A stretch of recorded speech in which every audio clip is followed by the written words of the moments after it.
नमस्कार दोस्तों, स्वागत है आपका एक और नए अच्छे से प्रश्न पत्र पर, जहां पर बात करने वाले हैं बीएड यानी कि फर्स्ट सेमेस्टर एग्जामिनेशन 2023-24 के पेपर सेकंड पर। ठीक है, ये है क्या, सोशियोलॉजिकल है, sorry psychological perspective of education. ठीक है, ये इसका क्वेश्चन का प्रश्न पत्र का नाम है। ठीक है, कुल 2 घंटे ही आपको मिलेंगे। ठीक है, मैक्सिमम जो मार्क्स हैं वो आपको 75 मिलने वाले हैं। Attempt the question from all session as directed. ठीक है, मतलब कि आपको सभी खंडों के निर्देशानुसार प्रश्नों के उत्तर देना है।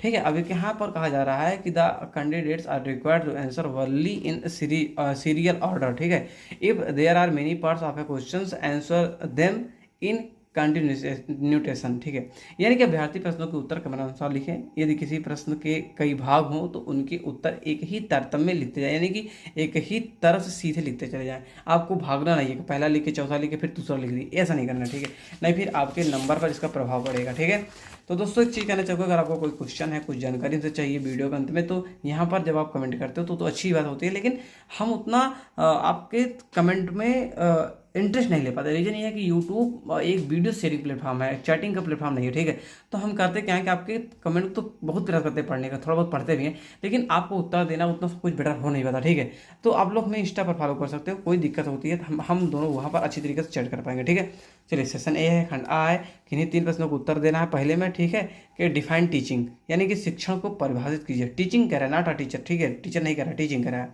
What is transfer of learning, अधिगम का हस्तांतरण क्या। अब जैसे अधिगम है शब्द ना, अधिगम सभी को पता ही नहीं चल पाएगा कि ये क्या है। क्यों? क्योंकि कि बीएड में या कोई अच्छे से डिप्लोमा कोर्सेज में जहाँ पर हिंदी की भूमिका महती होती है, तो वहाँ पर देखो तो हिंदी का जो है ऊंचा स्तर पूछा जाता है। ठीक है, लेकिन ये जो है लर्निंग शब्द है, ये लर्निंग से हर कोई जान जाएगा कि अधिगम मतलब सीखना होता है। ठीक है, ट्रांसफर मतलब हस्तांतरण होता है। ठीक है, तो हर चीज़ें आप, अगर आपको इंग्लिश या हिंदी में दिक्कत होती है तो इंग्लिश यूज करिए। ठीक है, अगर दोनों में कोई किसी न किसी पर दिक्कत है तो इंग्लिश वाला ही मान्य होगा सरकार के यहाँ। ठीक है, अगला है कि what do you mean by programmed instructions, यानी कि क्रमादेशित अनुदेशन से आप क्या अभिप्राय है।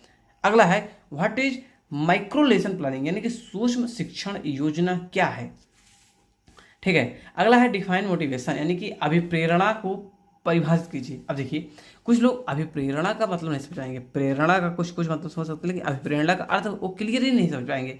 लेकिन जब इंग्लिश देखेंगे, मोटिवेशन होता है भाई, मोटिवेशन, तो वो क्वेश्चन को समझ पाएंगे। दरअसल हम किसके बारे में लिखेंगे ये वो समझ जाएगा। अगर आप क्वेश्चन को ही नहीं समझ पा रहे हो तो भाई कैसे आप उत्तर लिखोगे। ठीक है, चलिए सेशन बी यानी कि खंड बाद देखते हैं, लघु उत्तरीय प्रश्न। इसमें कह रहा है कि अटेम्प्ट एनी 4 क्वेश्चन, यानी कि 4 क्वेश्चन ही आपको अटेंड करना है फ्रॉम दिस सेशन, इस खंड के तहत। ठीक है, answer each question in about 225 words, यानी कि 225 वर्ड में लिखना है। इच क्वेश्चन कैरीज 9 मार्क, हर प्रश्न 9 नंबर लेकर जाएंगे। ठीक है, इसमें क्या कह रहा है कि दूसरे का जो है ए है उसे हम पढ़ते हैं। Discuss the educational implication of Skinner's operant conditioning. ठीक है, स्किनर के क्रिया प्रसूत सिद्धांत के शैक्षिक निहितार्थ पर चर्चा कीजिए। अगला है क्या है, अधिगम हस्तांतरण के प्रकारों पर चर्चा कीजिए। Describe the type of transfer of learning. ठीक है, अगला क्या होने वाला है क्वेश्चन की शैक्षिक मनोविज्ञान की प्रकृति एवं क्षेत्र को समझाइए। Explain the nature and scope of educational psychology. ठीक है, ये क्वेश्चन है। अगला है कि शैक्षिक मनोविज्ञान की किन्हीं 2 विधियों पर चर्चा कीजिए। Discuss any 2 method of educational psychology. ठीक है, अगला है कि विभिन्न शिक्षण परिस्थितियों में शिक्षक की भूमिका पर प्रकाश डालिए। Throw light on the role of teacher in different learning situations. ठीक है, अगला है शिक्षण में कंप्यूटर एवं इंटरनेट के प्रयोग विस्तार से लिखिए। Right the detail of the use of computers and internet in teaching. अगला क्या है कि अभिप्रेरणा के विभिन्न प्रकार पर चर्चा कीजिए। Discuss varies types of motivation. अगला क्या है कि इन खंड से किन्हीं 2 प्रश्नों को उत्तर देना। ठीक है, प्रत्येक का 475 में, यानी कि 475 वर्ड में देना है। हर क्वेश्चन जो है वो 15 अंकों का है। ठीक है, शिक्षण सूत्र पर विस्तार पूर्वक चर्चा कीजिए। Discuss in detail maximum of teaching, Maxim's of teaching. ठीक है, अगला है अधिगम के गैने पदानुक्रम की विशेषता से चर्चा कीजिए। Describe in detail Gagne's hierarchy of learning. ठीक है, अगला है अभिक्रमित अनुदेशन के विभिन्न प्रकारों पर चर्चा कीजिए। Discuss various type of programmed instructions. अगला है फ्लेंडर के अंतःक्रिया विश्लेषण पर प्रकाश डालिए। Throw light on Flanders instruction analysis. ठीक है, ये जो हुआ ये आपके प्रश्न हैं। ठीक है, ये इतने प्रश्न आपके यहाँ आए हुए हैं। कुछ जरूरी चीज़ है कि हमारे यहाँ कक्षा 6, 7, 8, 9, 10, 11, 12 सभी के प्रश्न पत्र डाले ही जाते हैं।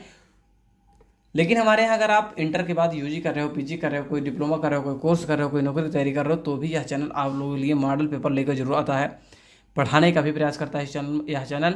तो आप लोग इस चैनल से साथ जुड़े रहिए, भविष्य में आप लोगों का बहुत ही ज़्यादा यहाँ पर भला होने वाला है। ठीक है, आशा करते हैं दोस्तों आप लोग इस वीडियो को लाइक करोगे, शेयर करोगे अपने दोस्तों के पास। मिलते हैं नए वीडियो पर, तब तक के लिए जय हिंद, वंदे मातरम।